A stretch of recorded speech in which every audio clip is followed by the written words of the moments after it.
माँ, मैं दूर जाकर खेलूं? बेटा, ज्यादा दूर मत जाना। जंगल में हर कोई अच्छा नहीं होता। माँ की आंखों के सामने ही रहो, तभी तो सुरक्षित रहोगे ना। बछड़ा झाड़ियों के पीछे जाकर घास खाने लगा। उसी समय शिकारी ने गाय को देखा। उसने बिना सोचे धनुष उठाया और गाय के ऊपर तीर चला दिया और गाय को तीर लगते ही गौरी लड़खड़ाई और जमीन पर गिर पड़ी। हे भगवान, हे राम, मेरे बच्चे को बचा लेना। मेरी जान चली जाए पर मेरा बछड़ा बच जाए। झाड़ियों के पीछे छिपा नंदू कांपने लगा। उसकी आंखों में डर भर गया। पूरा शिकारी पास आया और बोला, अरे वाह, आज तो अच्छा शिकार मिला है। अब इसकी खाल और मांस से खूब पैसे मिलेंगे। गौरी दर्द से तड़प रही थी, मगर उसकी आंखें केवल झाड़ियों की ओर थी, जहां उसका बछड़ा छिपा था। भूरा शिकारी ने चारों ओर देखा, पर बछड़ा उसे कहीं नहीं दिखा। अरे, ये तो बहुत भारी है, अकेले नहीं ले जा पाऊंगा। अभी और शिकारियों को लेकर आता हूँ। वो जल्दी जल्दी वहाँ से चला गया। जैसे ही शिकारी गया, अगर इस कहानी ने आपका दिल छू लिया हो तो नूनू स्टोरीज ऑफिशियल को सब्सक्राइब करें, लाइक और कमेंट करके अपना प्यार जरूर बताएं। झाड़ियों से नंदू बछड़ा निकला और माँ के पास आकर रोने लगा। माँ, उठो ना, हम यहाँ से चले जाएंगे। तुम क्यों सो रही हो? ये इंसान लोग बहुत बुरे होते हैं ना, जानवर को कोई नहीं समझता। माँ, नंदू, मेरे बच्चे, रो मत। अब मैं ज्यादा देर नहीं रहूंगी, बस अब शरीर जवाब दे रहा है। नहीं माँ, तुम ऐसा मत कहो।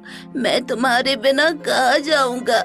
मुझे कौन दूध पिलाएगा? मुझे कौन बचाएगा? और कौन मेरी देखभाल करेगा? माँ, गौरी ने आंखों में आंसू भरकर कहा, भगवान किसी न किसी को जरूर भेजेंगे। तू झाड़ियों में छिप जा, शिकारी लौट सकता है।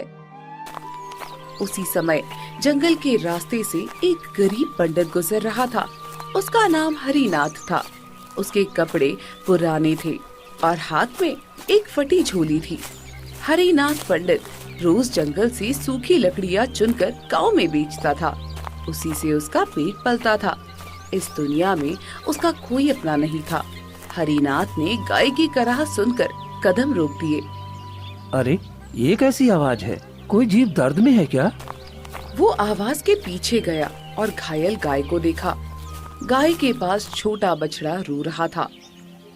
हे राम, किस निर्दयी ने ये पाप किया है? एक बेजुबान माँ पर तीर चला दिया। पंडित जी, मेरे पास आओ, मेरे पास समय बहुत कम है। हरिनाथ हैरान रह गया। उसे लगा जैसे गाय बोल रही है। वो डरते डरते उसके पास गया। हे गौ माता, आप बोल रही हैं और आपका ये हाल कैसे हुआ? हाँ पंडित जी, जब माँ का दुख बहुत बड़ा हो जाता है, तब भगवान उसे बोलने की शक्ति दे देते हैं।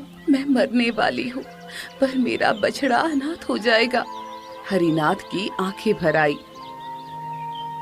गौ माता, मैं गरीब जरूर हूँ, पर पत्थर दिल नहीं हूँ। आप चिंता मत करो।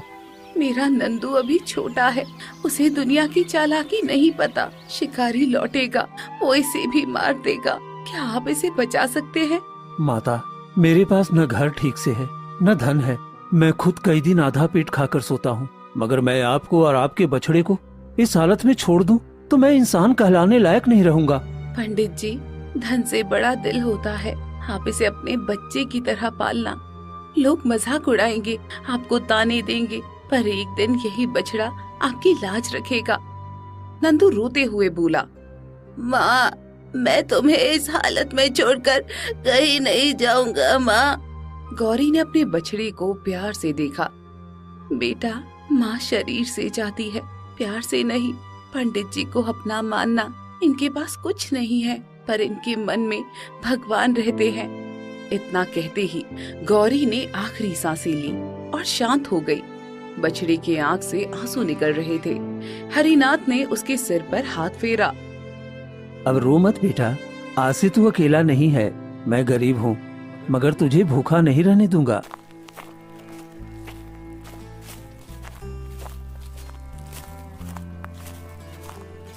हरिनाथ पंडित ने जल्दी से गांव से फावड़ा लाया और एक खड्डा खोदा।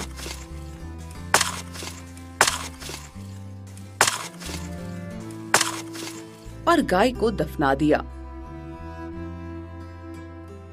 चल बेटा, अब मेरे साथ चल।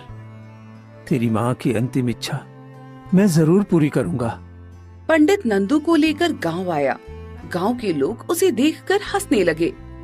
अरे देखो देखो, पंडित के घर अब बछड़ा आया है। हाँ, खुद के खाने को दाना नहीं है और गाय का बच्चा पालने चला है। अरे भाई हरिनाथ पंडित, पहले अपना पेट भर ले।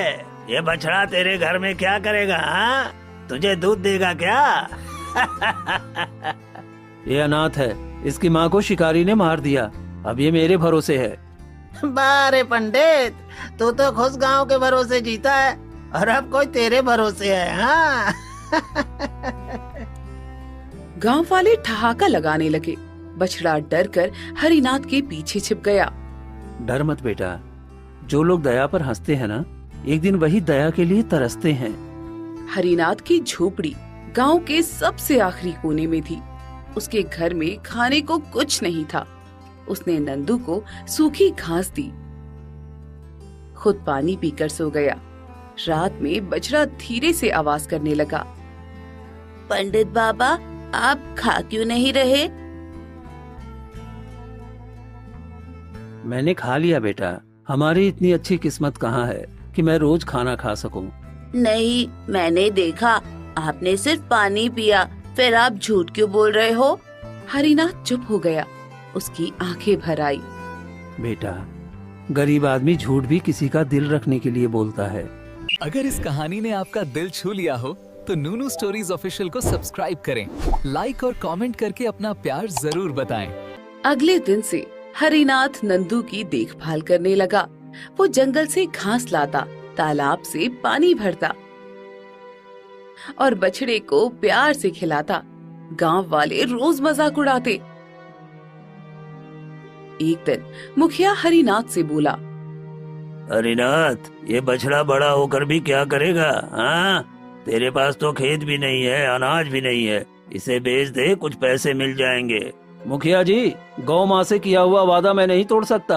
आखिर ये भी हमारे बेटे की तरह है और बेटा बेचने की चीज नहीं होता। ये मेरे लिए धन नहीं, वचन है। वचन से रोटी नहीं पकती पंडित। तेरे जैसे लोगों का यही हाल होता है, न कमाई न समझदारी। तभी गंगा काकी वहाँ आई। वो गांव की एक बूढ़ी औरत थी जिनके दिल में दया थी। गरीब का मजाक मत उड़ाओ। भगवान गरीब के घर में देर से आते हैं पर खाली हाथ नहीं आते। काकी, तुम भी ना इसकी तरफदारी करने लगी। कल को ये बछड़ा तुम्हारे आंगन में घुसकर सब खा जाएगा, तब क्या करोगी? जानवर सिर्फ पेट भरने के लिए खाता है, लेकिन इंसान कई बार अपने अहंकार, लालच और दिखावे के लिए भी दूसरों को नुकसान पहुंचाता है।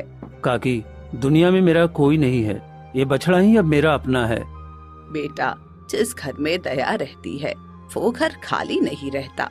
तू अपना धर्म निभा, भगवान तेरे साथ है। समय बीतने लगा।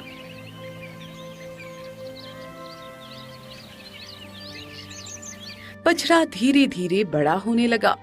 वो हरिनाथ की बात समझता था। जब पंडित जंगल जाता, बछड़ा उसके पीछे पीछे चलता। एक दिन हरिनाथ बीमार पड़ गया। बुखार से उसका शरीर तप रहा था। घर में अनाज खत्म हो गया था।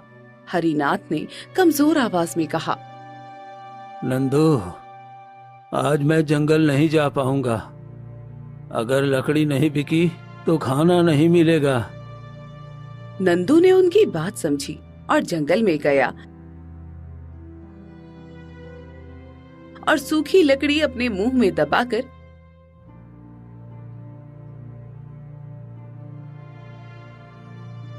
झोपड़ी के बाहर लकड़ी का ढेर लगाने लगा। गंगा काकी ने देखा तो हैरान रह गई। अरे, ये बछड़ा तो इंसान से भी ज्यादा समझदार निकला। नंदू बछड़ा गंगा काकी को लेकर गांव में जाता है और गांव वालों से मदद मांगता है।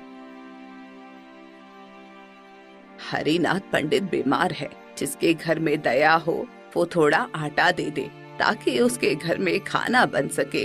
अब उसका बछड़ा सेवा करेगा ना, वही रोटी भी बनाएगा। हम गांव वालों से क्या मतलब। मगर कुछ गरीब लोगों ने थोड़ा थोड़ा आटा दे दिया। गंगा काकी ने खिचड़ी बनाकर हरिनाथ को खिलाया। फिर जब हरिनाथ ने अपने घर के बाहर लकड़ियों का ढेर देखा तो चौंक गया।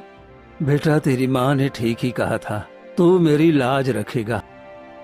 उसी रात गांव में अजीब घटना हुई। गांव के लोग अचानक बीमार पड़ने लगे। गांव में चिंता फैल गई। ये कोई साधारण बीमारी नहीं है, पूरे गांव में बीमारी फैल रही है। ये बहुत ही चिंता की बात है। हर घर में कोई न कोई बीमार है। कहीं जंगल वाली गौरी गाय का श्राप तो नहीं लग गया हम गांव वालों पर। भूरा शिकारी भी वहीं खड़ा था। उसके चेहरे पर डर दिखने लगा। किसने जंगल में गाय मारी थी, सच बताओ। सब चुप हो गए। गंगा काकी बोली, सच सब जानते हैं, मगर बोलता कोई नहीं। जंगल की गाय को भूरा ने मारा था। उसका बछड़ा हरिनाथ ने बचाया और तुम सबने उसी का मजाक उड़ाया। गांव वाले भूरा की ओर देखने लगे। भूरा घबरा गया। हाँ, मैंने मारा था, मगर मैं शिकारी हूँ। शिकार करना मेरा काम है। भूख के लिए शिकार और लालच के लिए हत्या अलग बात है। तूने एक माँ को उसके बच्चे के सामने मारा है। यही पाप गांव पर आया है। तभी गांव के पुराने वैद्य आए। उन्होंने बीमार लोगों को देखा और बोले, इसका इलाज साधारण जड़ी से नहीं होगा। जंगल के अंदर अमृत दूब उगती है, वही इसके लिए दवा है। और वो दूब उसी जगह के पास मिलेगी जहाँ सफेद गाय गिरी थी। तो चलो अभी चलते हैं, नहीं तो सारा गांव मारा जाएगा। और रास्ता तो वही जानता होगा जो उस बच्चे को वहाँ से लाया था, क्योंकि वो रास्ता रहस्यमय है, हर बार बदलता है। तब तो हरिनाथ पंडित से ही मदद मांगना होगा, वही उस रास्ते को जानता है। हाँ, जिससे तुम हंसकर बात करते थे, आज उसी के पास झुककर जाना पड़ेगा। गांव वाले हरिनाथ पंडित के घर पहुँचे। हरिनाथ अभी भी कमजोर था। नंदू उसके पास बैठा था। हरिनाथ, गांव के लोग बीमार हैं, हमें जंगल की अमृत धूप चाहिए। तुम रास्ता जानते हो, हमारी मदद करो। मुखिया जी, मैं मदद करूंगा। गांव वालों का इसमें क्या दोष है? गलती एक इंसान ने की है और सजा सबको नहीं मिलनी चाहिए। पंडित, मैंने तेरा बहुत मजाक उड़ाया, मगर आज गांव संकट में है। तू चाहे तो मुझे डांट ले, भला बुरा बोल ले, पर मदद कर दे। डांट से समस्या का हल नहीं निकलता और बदला लेने से धर्म नहीं बचता। चलो, मैं रास्ता दिखाऊंगा। सब जंगल की ओर चले। रास्ते में भूरा शिकारी भी था, पर उसकी नजर जमीन पर थी। पहली बार उसे अपने पाप का बोझ महसूस हो रहा था। जब वे उसी जगह पहुँचे जहाँ गौरी गिरी थी, हवा अचानक शांत हो गई। पेड़ों की पत्तियां भी जैसे रुक गई। नंदू धीरे से आगे बढ़ा और जमीन को सूंघने लगा। फिर उसने अपने खुर से मिट्टी हटाई। वहाँ हरी चमकती दूब उग रही थी।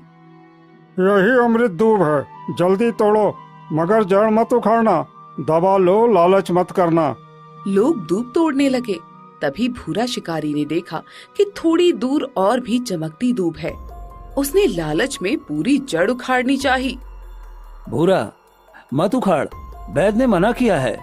अरे, अगर मैं ज्यादा ले जाऊंगा तो बेचकर पैसे कमा लूंगा। ऐसी चीज रोज थोड़ी ना मिलती है। जैसे ही उसने जड़ पकड़ी, तभी अचानक एक तेज रोशनी हुई और वो वहीं समा गया और सभी लोग डर गए। जिस जगह दया से दवा मिलती है, वहाँ लालच से जहर मिलता है। गांव वाले अमृत दूब लेकर लौटे। वैद्य ने दवा बनाई और बीमार लोगों को पिलाई। धीरे धीरे सभी ठीक होने लगे। अब गांव वालों को समझ आ गया कि गरीब पंडित का मजाक उड़ाकर उन्होंने बहुत बड़ी गलती की थी।